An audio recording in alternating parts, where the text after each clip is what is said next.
Obi-Wan Kenobi once said, "In my experience, there is no such thing as luck." The same man who survived Darth Maul only because Maul stopped to taunt him instead of finishing the job. The same man who survived Order 66 because he fell into a lake at exactly the right angle. Looking back, it is actually insane how many times Obi-Wan Kenobi got lucky. And here is every single time it happened. We all know why Obi-Wan is a legend. He is the master of Soresu. He is the negotiator. He is the man who stays calm while the galaxy burns. He uses tactical patience to outwear his enemies, and he reads the battlefield better than almost anyone in the Jedi Order. But none of that skill explains how he is still breathing by the time he reaches that hut on Tatooine. The evidence shows a man who survived because the universe simply refused to let him die. And this is not a tribute to his talent. This is a cold audit of his luck. The duel on Naboo.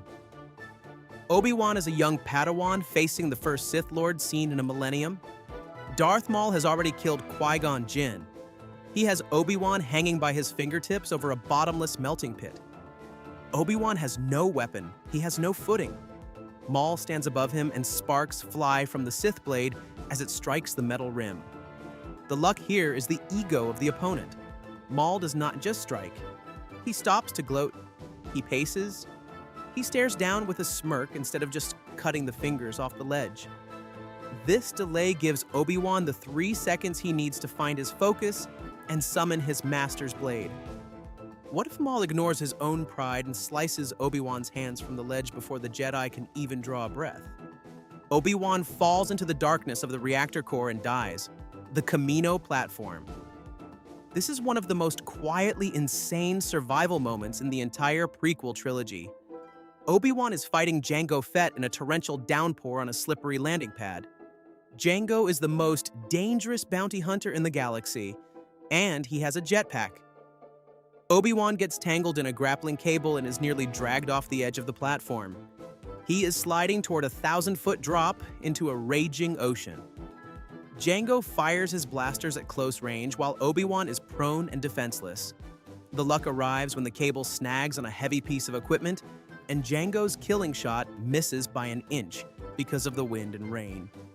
What if the cable slides clean over the metal or Jango hits his target? Obi-Wan tumbles into the Kaminoan Sea and drowns. The Geonosis asteroid field. Jango Fett is hunting Obi-Wan through a belt of spinning rocks. The Slave Eye is firing seismic charges that shatter everything in their path. Obi-Wan is piloting a tiny starfighter that has no business surviving this. He manages to hide behind a single large fragment of rock. He releases his spare parts to trick Jango into thinking the ship exploded. The luck is double here. The rock he chooses happens to be dense enough to shield him from the proximity of the blast. Then, Jango makes the uncharacteristic mistake of not checking his scanners for a life sign. He just assumes the debris is a kill. What if Jango Fett fires one more pulse or checks his sensors for 5 seconds? Obi-Wan is vaporized in the cold vacuum of space. The invisible hand. And if you want to talk about a moment where Obi-Wan had absolutely no control over whether he lived or died, this is it. During the Battle of Coruscant, Count Dooku knocks Obi-Wan unconscious and pins him under a heavy metal walkway. The ship is literally falling apart and plummeting toward the planet. Obi-Wan is a dead weight. He survives entirely because Anakin Skywalker defies the orders of the Supreme Chancellor. Anakin refuses to leave him behind. He carries Obi-Wan on his back while the ship enters the atmosphere in a ball of fire. Anakin is the luck. His loyalty is the only thing keeping Obi-Wan from burning up. What if Anakin listens to Palpatine and leaves his master to be consumed by the wreckage? Obi-Wan dies alone in the heart of a falling ship. The luck here is insane. Guys, I really want to know what you think about this specific moment.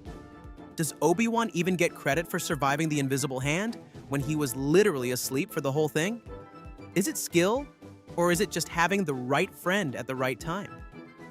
The ledge on Utapau. Obi-Wan is hunting General Grievous.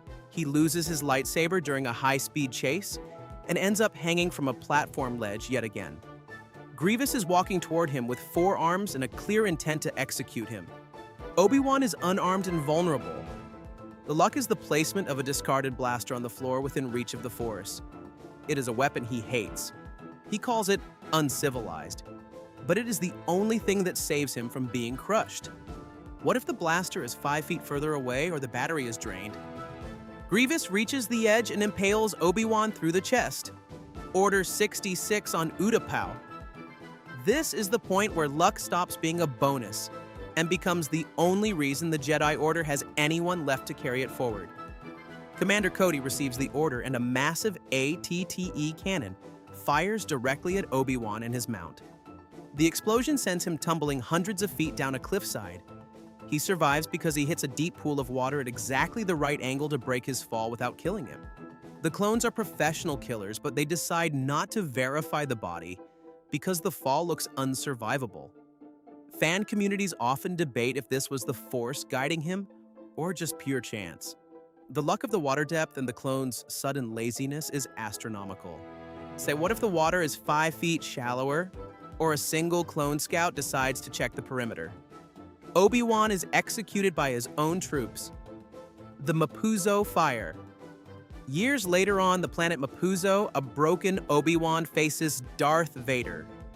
Vader is at the height of his power, and he is absolutely toyed with his former master. He drags Obi-Wan through a bed of burning chemicals to make him suffer.